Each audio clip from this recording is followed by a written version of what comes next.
Hello, lovely people. Welcome back once again to my channel.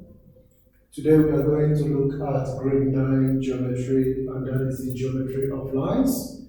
Geometry of lines.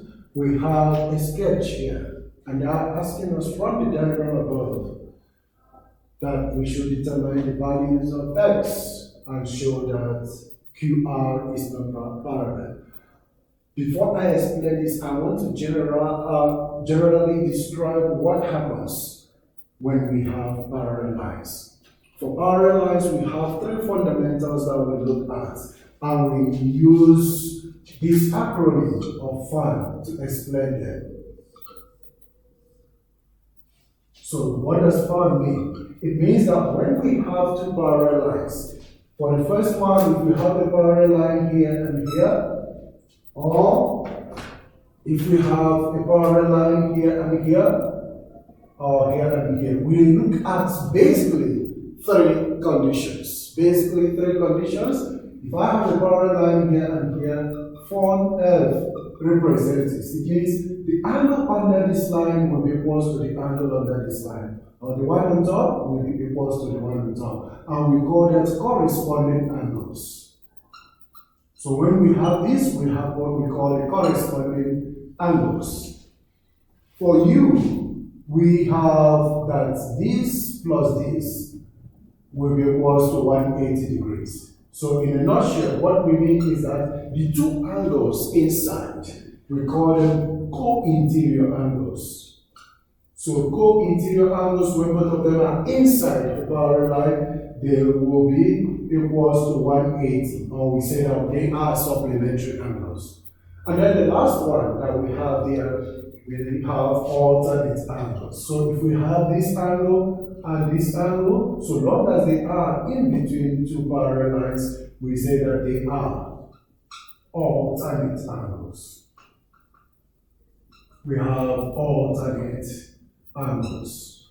And alternate angles are equal to each other. Alternate angles are equal to each other. So with the concept of FUN, we can calculate or determine the values inside any two parallel lines. Now let's use this concept to solve this question. They're asking us to determine the value of x. We should also understand one more thing that is missing here is that when we have vertically opposite angles, they are always equal to each other. So I'll start working from where I have values to come into parallel lines so that I can use one of these concepts. So from what I see here, we have, this is the point P. So P1, as it is given, and P1 will also be opposed to 3x, and we have vertically opposite angles. Vertically opposite angles are equal. Please remember, the basis of geometry is that the reasons must be given for every condition, for every statement.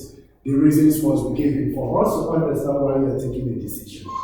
Now, if this is 3x, if this is 3x that I've gotten here, so the next approach is to check between this and this. They fall inside parallel lines, and that is where we can use our U. So if they fall inside parallel lines, it means that 2x minus 40 plus 3x. Both of them will equate to 180 because they are co-interior angles.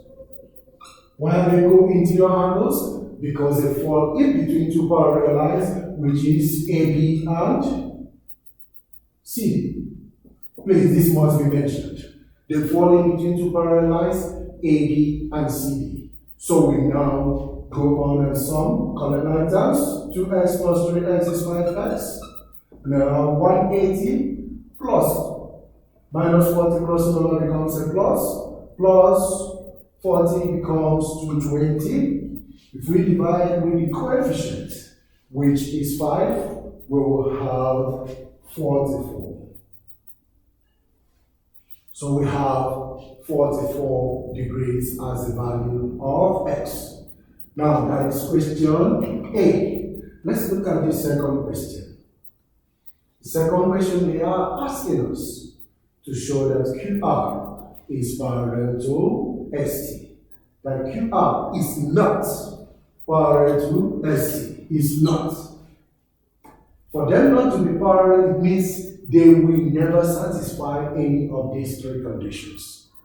They will never satisfy any of these three conditions. So let's look at one. If this is parallel to this, we say that it can either be co-interior, alternate, or corresponding. We only have one value here and one value here. So we compare the both of them. If the value of x is actually 44, so we have this angle D on ID is 2 times 44 minus 40. We will ask ourselves, is it equals to